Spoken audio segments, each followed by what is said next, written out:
हमारी नगर निकायों का, नगर निगमों का, नगर परिषदों का पुनर्गठन का कार्य भी चल रहा है। ऐसी स्थिति में इनका पुनर्गठन होने के उपरांत, क्योंकि पुनर्गठन के दौरान कोई इलेक्शन नहीं कराया जा सकता, पुनर्गठन के उपरांत हम एक साथ चुनाव कराएंगे, इसके लिए हम कर संकल्प है। अब इसमें जो भी कानूनी अनिवार्यता है उसकी पूर्ति करेंगे, विशेषज्ञों की राय लेनी वो राय लेंगे, और यथासंभव हमारा संकल्प है कि हम एक साथ चुनाव कराने का पूरा प्रयास करें। मनोज जी जिस तरह से 8 जिले 18 रखे गए हैं, तो क्या सीमांकन दोबारा होगा जिलों का? जिलों का सीमांकन दोबारा करने की आवश्यकता नहीं है, कि जिलों के गठन के साथ ही सीमांकन तय हो गया था। शशि मोहन जी, बहुत ही रेलिवेंट सवाल है, धन्यवाद आपका। हम एक सेकंड, आने वाले जनवरी के अंतिम सप्ताह में, आने वाले जनवरी के अंतिम सप्ताह में, अभी जो जनवरी आ रही है, अंतिम सप्ताह में विधानसभा का सत्र बुलाया जाएगा। शशि जी, मंत्री जी, जो जिले निरस्त किए गए हैं उनके क्या पॉलिटिकल कॉन्सिक्वेंसेस लगते हैं आपको आगामी पंचायती राज और निकाय चुनाव में होंगे, क्योंकि कई जगह बीजेपी के विधायक हैं? मैं एक उदाहरण से आपको मेरी बात कहने का प्रयास करूंगा।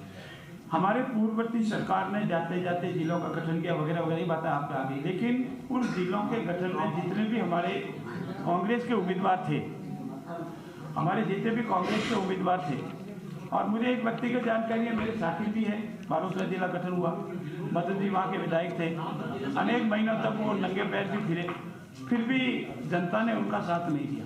तो ऐसी स्थिति में हम इस लाइट से नहीं देखते, हम जनहित देखते हैं, हम पॉलिटिकल बाद में देखते हैं जनता का हित कहाँ है, देश का हित कहाँ है, राजस्थान का हित कहाँ है। हम राजस्थान के हित के लिए कार्य करते हैं, पॉलिटिकल एजेंडा हम इस मामले में नहीं रखते हैं। पॉलिटिकल एजेंडा का खामियाना उन्होंने देखा, 17 जिले बनाए, 17 में 17 ही उन्हें विधायक आ रहे, तो उस लिहाज से हम इसको नहीं देखते हैं। आप सबका बहुत बहुत धन्यवाद।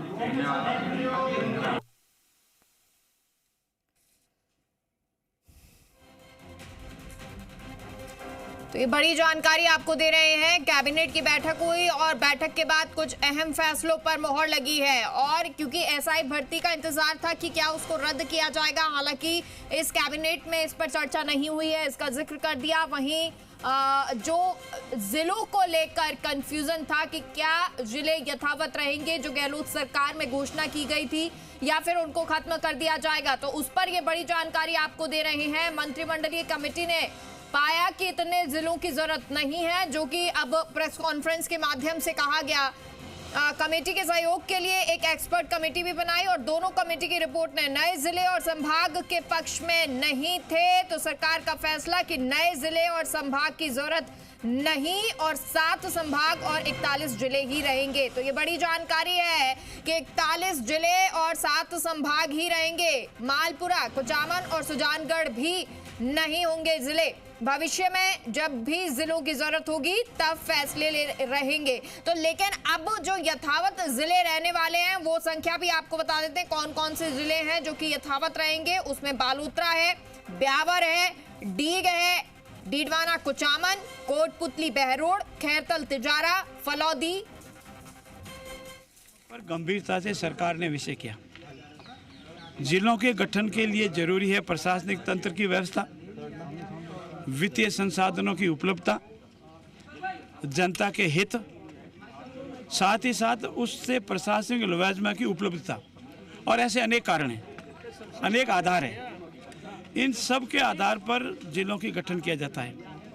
हमारे राजस्थान के गठन के समय सभी जिले थे, और 2023 तक सिर्फ 7 जिले बने। तो हम ये नहीं कह सकते कि इन 2023 तक राजस्थान का विकास नहीं हो रहा था, राजस्थान सुचारू रूप से कार्य नहीं हो रहा था। लेकिन सिर्फ आनन फानन में आचार संहिता लगने के 1-2 दिन पहले ये 17 जिलों की घोषणा की गई, जो हमारी मंत्रिमंडलीय कमेटी ने उचित नहीं माना। और हमारी मंत्रिमंडलीय कमेटी के साथ ही एक्सपर्ट कमेटी आर्डर ललित के पवार थी, उन्होंने 9 जिलों की गठन को उचित नहीं माना। इसीलिए इन 9 जिलों को सही नहीं माना गया है, 8 जिले यथावत हैं, ये हमारा कहना है। लेकिन जोगेराम जी, ये जो जिले निरस्त किए गए, क्या इसका दूरगामी असर राजस्थान की राजनीति पे और खासतौर से बीजेपी के ऊपर नहीं पड़ेगा, क्योंकि पंचायती राज के निकाय के चुनाव भी आप लोग आएंगे? इसको मैं जिलों को निरस्त करने का तथ्य हम नहीं कहते हैं।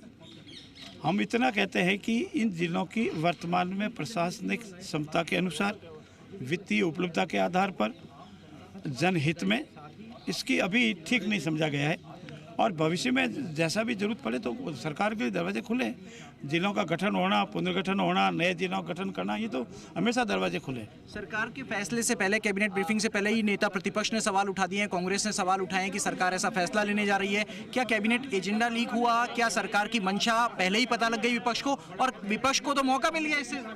कोई एजेंडा लीक नहीं हुआ। उनको आशंका थी कि कभी न कभी निर्णय लेंगे।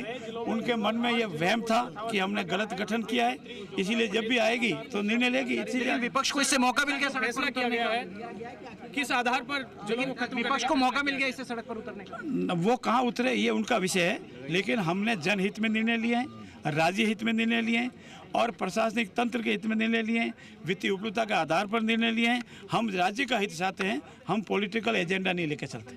सर 8 जिले यथावत रखे हैं सर, क्या क्राइटेरिया रखा गया है? जो नेशनल एवरेज है तहसीलों का, जनसंख्या का, प्रशासनिक उपलब्धता का, वित्तीय संसाधनों का, भवनों का, इत्यादि इत्यादि अनेक क्राइटेरिया के आधार पर हमारी मंत्रिमंडलीय समिति ने और एक्सपर्ट समिति ने जो राय दी है उस पर सरकार ने गंभीरता से विचार कर उसको स्वीकार किया। लेकिन सर विपक्ष तो आरोप लगा रहा है कि पहले ही कह रहा है कि राजनीतिक दृष्टिकोण से रखा गया। राजनीतिक दृष्टिकोण का उदाहरण मैंने आपको पहले दे दिया। उन्होंने राजनीतिक दृष्टिकोण से गठन किया और परिणाम उसके सामने।